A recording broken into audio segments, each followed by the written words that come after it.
The power of compounding effects. अगर आप इस पे बिलीव नहीं करते हो तो इस स्टोरी के थ्रू आप सोचने पर मजबूर हो जाओगे, क्योंकि स्टोरीज आपको समझने में मदद करती है। Right, so welcome to one more episode of connecting the dots with K. जैसे कि मैं हमेशा कहता हूँ, I don't go in editing, my episodes will be raw and unedited because of my blindness. I don't want to invest my time and energy there. So and I believe कि आपको अच्छे insights मिल रहे होंगे हमारे channel पर। Right, सो आइए आज हमारे स्टोर बॉक्स में क्या है देखते हैं। आज हमारे स्टोर बॉक्स में कहानी है दो फ्रेंड्स की, जिन्होंने डिसाइड किया अपने लाइफ को चेंज करने के लिए। दोनों की एक रूटीन थी और दोनों के रिजल्ट्स हम आइए स्टोरी के थ्रू सुनते हैं। ये कहानी है दो फ्रेंड्स विया और नेहा की। एक दिन दोनों ने डिसाइड किया बैठ के कि वो अपनी लाइफ को चेंज करेंगे, प्रोडक्टिव बनाएंगे और वो खुश रहेंगे। और दोनों ने अपने हिसाब से अपनी रूटीन बनाई। विया ने डिसाइड किया कि वो छोटे छोटे स्टेप्स लेंगे, जैसे कि वो रीडिंग हैबिट कल्टीवेट करने के लिए, बिल्डअप करने के लिए रोज 10 पेजेस ही पढ़ेंगी, 10 मिनट डेली एक्सरसाइज करेंगी और कुछ समय निकालकर अपने सारे दिन भर के टास्क को ऑर्गेनाइज करेंगी और डेली रिव्यू करेंगी। On the other side, Neha ने सोचा कि उसे बिगर रिजल्ट चाहिए और क्विक सक्सेस चाहिए, तो उन्होंने इंटेंस रूटीन को फॉलो किया, which was leading to burnout of. समय के चलते कुछ महीनों के बाद दोनों के रिजल्ट सामने, जहाँ की विया का जो रूटीन था वो ऑलमोस्ट बहुत छोटे छोटे स्टेप्स थे, जो एक रूटीन था जो छोटे छोटे स्टेप से इन्वॉल्व था, बैकअप था और वो ऑलमोस्ट इनविजिबल था। बट जब थोड़े थोड़े रिजल्ट्स आने लगे तो विया समय के चलते बहुत हेल्दियर दिखने लगी, नॉलेजेबल हो गई और बहुत ऑर्गेनाइज बिहेवियर होने लगा उसका, वो बहुत प्रोडक्टिव और काम दिखने लगी। और नेहा नेहा के भी कुछ रिजल्ट्स थे, बट वो ऑफन बहुत सारे इतना बर्स्ट आउट एफर्ट्स डालने के बाद भी उसके थोड़े से प्रोग्रेस थे, क्योंकि वो हमेशा कुछ हफ्तों के बाद क्विट कर जाती थी।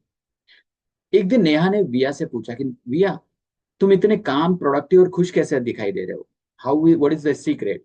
तो द रिस्पॉन्स में विया ने कहा कि it's the power of compounding effects. वो रोज उसने अपनी रूटीन को बताया कि जिस दिन हमने डिसाइड किया था कि हम अपनी लाइफ को चेंज करेंगे, उस दिन मैंने एक रूटीन को सेटअप किया था, जैसे कि मैं रोज 10 पेज ही पढ़ूंगी किताब किताब, क्योंकि books are set to be best source to acquire knowledge. आपको बहुत सारी चीजें बुक्स के थ्रू समझ में आती हैं, आप इंप्लीमेंट करते हैं तो आप नॉलेजेबल बन जाते हो। एक एक बुक एक एक मेंटोर के हिसाब में हम समझ सकते हैं, एक एक बुक को हम मेंटोर का दर्जा दे सकते हैं। राइट, सो विया ने कहा कि मैं रोज 10 पेज ही पढ़ती हूँ ताकि मैं बुक रीडिंग हैबिट बिल्डअप कर सकूं। और मैं 10 मिनट ही एक्सरसाइज करती थी रूटीन के हिसाब से, जिसने मुझे हेल्दियर बनने के लिए बहुत मदद करी, एक फ्लो स्टेट में आने के लिए मदद करी। और मैं अपने सारे टास्क को ऑर्गेनाइज तरीके से प्लान अप करती हूँ और एवरीडे रिव्यू भी करती हूँ। नेहा ने सोचा कि काश वो भी इसकी तरह छोटे छोटे ही स्टेप से ही अगर प्लान करती तो शायद वो भी प्रोडक्टिव होती, क्योंकि समय तो किसी के लिए रुकता नहीं, बहुत समय बीत चुका था। विया बहुत प्रोडक्टिव, काम और खुश रहने लगी थी। और नेहा ने विया से सीखा कि what is the power of compounding effects.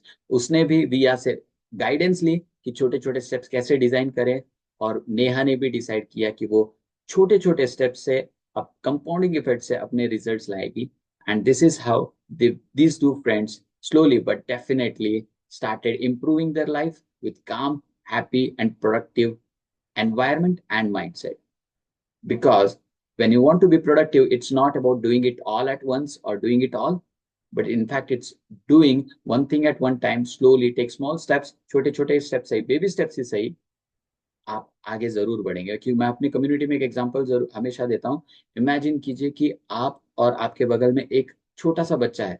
आपके फुट स्टेप्स और उस बच्चे के फुट स्टेप्स मैच तो कोई नहीं हो सकता, उन दोनों का कोई मैच नहीं।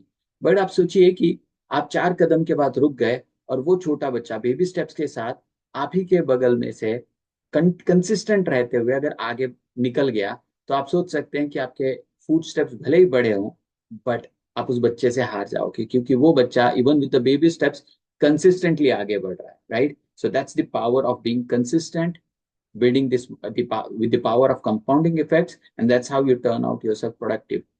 बड़े रिजल्ट्स पर फोकस मत कीजिए, प्रोसेस पे फोकस कीजिए। छोटे छोटे एक्शन प्लान पे फोकस कीजिए। समय के चलते आप अपने एक्शन प्लान को खुद ही बड़ा करने लगेंगे। This is how even I have turned out my life. I have design my life despite being blind. मेरे ब्लाइंडनेस होते हुए भी मैंने प्रोडक्टिविटी को कैसे हायर स्केल पे, हायर लेवल पे स्केल किया है, ये छोटे छोटे स्टेप से, कंपाउंडिंग इफेक्ट से ही किया है। So if you believe I can do that, I can do it, then I don't think you should have any reasons to quit or not to do it, right? So that's it for today. This was the story of Via and Neha with the power of compounding effects. I'll see you in the next episode with some more insightful values and content. Till then, this is Kushal Kulkarni, KK for short.